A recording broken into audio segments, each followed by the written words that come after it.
O que você faria se caísse em um planeta desconhecido com seu oxigênio no talo e descobrisse que tem uma civilização de demônios morando no lugar? E aí, bora ver essa história?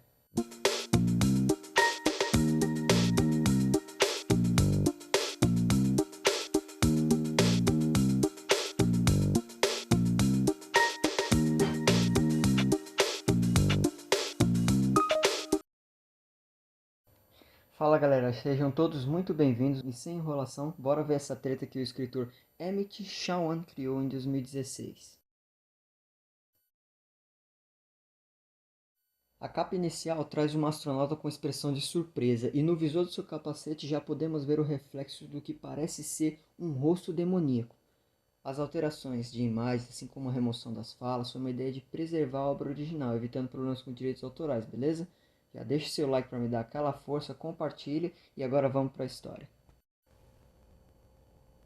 Em algum lugar do espaço sideral, vemos uma nave despencando em um planeta, quando então, mais próximo do impacto, uma cápsula se desacopla da nave, caindo na água. Saindo pela escotilha, Valentina Kedler se perde em seus pensamentos de angústia, tentando aceitar o fato de que agora ela está completamente sozinha, ao segurar o corpo do seu companheiro de viagem, o astronauta Akio, que infelizmente não sobreviveu ao acidente. Se recompondo, Valentina se lembra que antes do acidente, os sensores de bordo alertaram para o alto nível de enxofre venenoso na atmosfera do planeta. Então ela pega um bote e se arrisca a explorar a costa antes que o oxigênio de seu traje acabe, levando o corpo de Akio. Mais à frente, ao se aproximar da costa, Valentina encontra as ruínas de uma grande cidade. E sem avistar qualquer sinal de vida, ela ignora totalmente a cautela, sem perder tempo por conta dos problemas com seu oxigênio, mas é aí que a astronauta se vê forçada a se mover mais rápido ainda, porque então a astronauta percebe que a água do mar na verdade é tóxica e estava corroendo seu remo. Olha a situação da menina, hein? Só tapa na cara, rapaz. Aí, ó, assim que ela chega na costa, ela arrasta o corpo de Akio e se impressiona com a dimensão das instalações, que realmente são incríveis, cara. Olha o tamanho dessa cidade que ela encontrou. E aí, para evitar perder tempo, ela sorrateiramente entra nas instalações. Enquanto caminhava pelas instalações, mais à frente, uma luz ao fundo, seguido de um som de difícil identificação, como se fosse uma linguagem, assim, um outro idioma desconhecido, começa a chamar a atenção da exploradora, quando de repente a astronauta se vê em meio a um grande espaço com seres deformados, o que a fez pensar: caramba, eu não pousei em um planeta desconhecido, mas sim no próprio inferno. Agora, galera, fazendo uma rápida pausa na história, reparem só na grandiosidade dessa imagem. Ela chama muito a atenção com as construções gigantescas, aqueles cartazes brancos imensos com os seres deformados ao centro.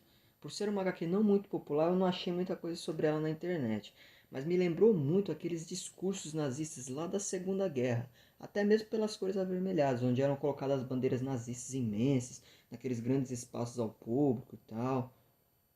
Será que o autor estava colocando um easter egg do que estava por vir na história? Deixa aí nos comentários. Mas sem dúvida a HQ tem uma arte muito incrível. Voltando aí para a história, Valentina observa a situação com cautela. E ela então vê homens com uma aparência extremamente desgastada, com a pele toda lascada, sendo feito de prisioneiros por aquelas criaturas à volta, que estavam guiando eles para algum lugar. Entendendo a situação como um perigo extremo, ela então decide sair dali o quanto antes, mas é aí que ela é surpreendida pelas mãos de um prisioneiro que a puxa pelas costas.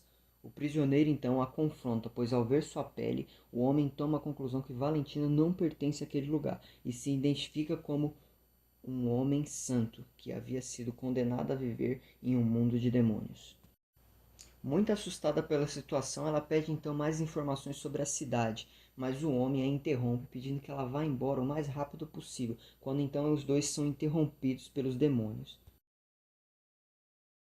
Sem qualquer chance de defesa, os demônios os capturam facilmente, e o Homem Santo e Valentina são jogados dentro de um container movido a tração humana, e por alguns instantes eles escutam um dos demônios pronunciando lá fora: leve-los ao mestre.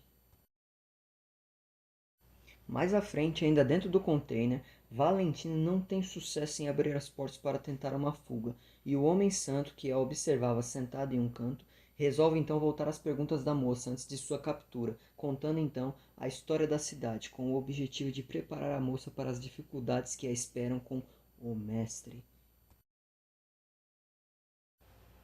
Galera, nesse momento da história eu tava lendo, apesar da curiosidade de saber o que ia passar e tal, curiosidade pelo lugar, né?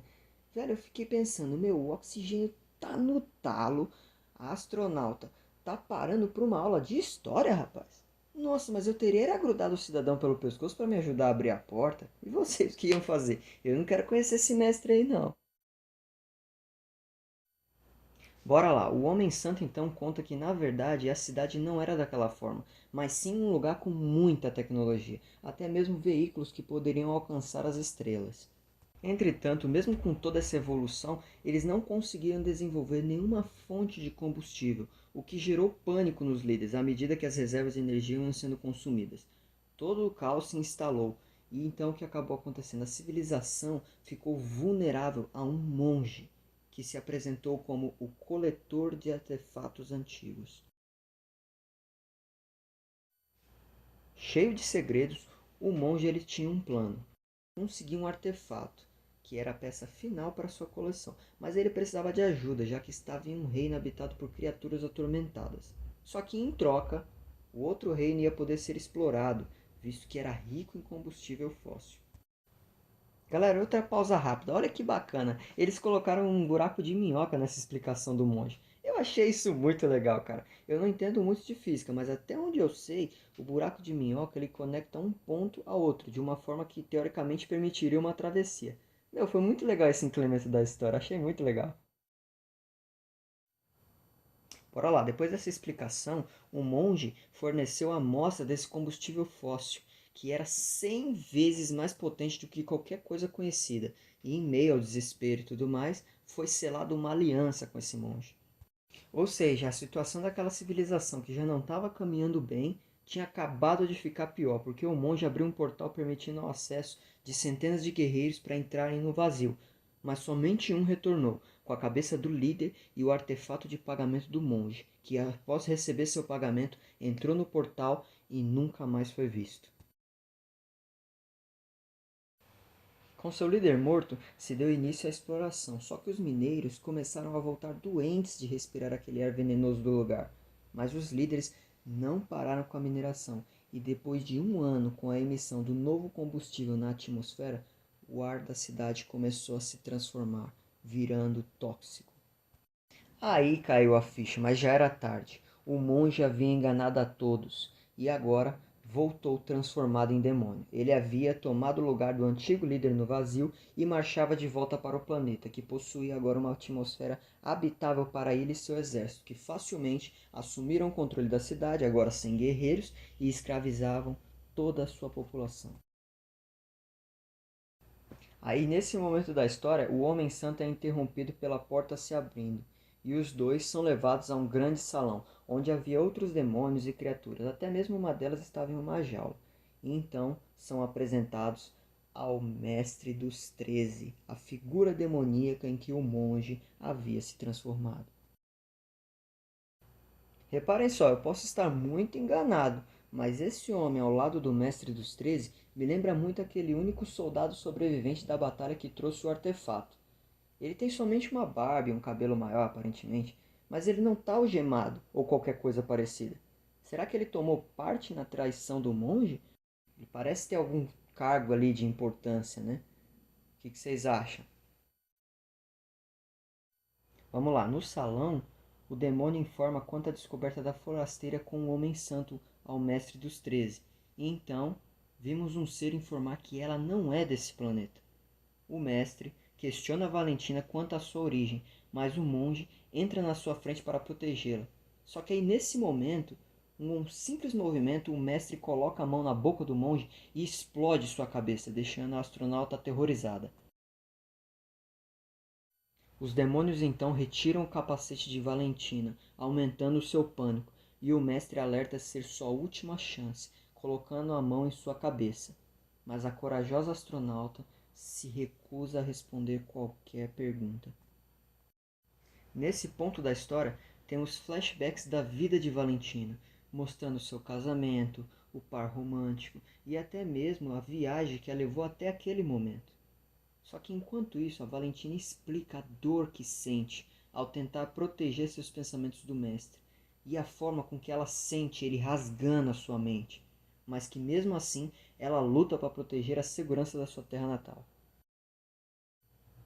Alguns momentos depois de ter a sua mente torturada, Valentina cai no chão, já sem vida, e os demônios perguntam ao mestre se alguma coisa havia sido descoberta, mas ele diz que ela sacrificou sua mente para proteger seu mundo, e então ele nunca saberá sua origem. E bem longe dali, nossa história acaba revelando os restos de uma espaçonave perdida, esperando para ser encontrada. A aeronave em que Valentina e Akio chegaram naquele mundo. Uou, que história incrível, cara. Galera, imagina um filme, cara. Nossa, ela daria um filme muito legal. Tem espaço pra trama, tem espaço pra muita coisa aqui. Eu curti demais, Lea. As artes visuais são muito boas, mas eu fiquei com aquele gostinho de, eu quero mais, cara. Muito legal essa história, mas o que vocês acharam aí? Infelizmente, ela é uma história única, com somente esse volume, mas ela me parece muito mais uma introdução do que uma história fechada. Ficaram muitas pontas em abertos e eu não encontrei mais nada sobre ela na net. Se alguém souber de uma continuação ou alguma história paralela, eu adoraria ler. Mas deixe seu like, compartilhe, não deixe de acompanhar as novidades aqui do canal e se quiser ver mais detalhes dessa obra, não deixe de apreciar a obra original, já que esse vídeo foi um resumão. Aquele abraço a todos e tchau!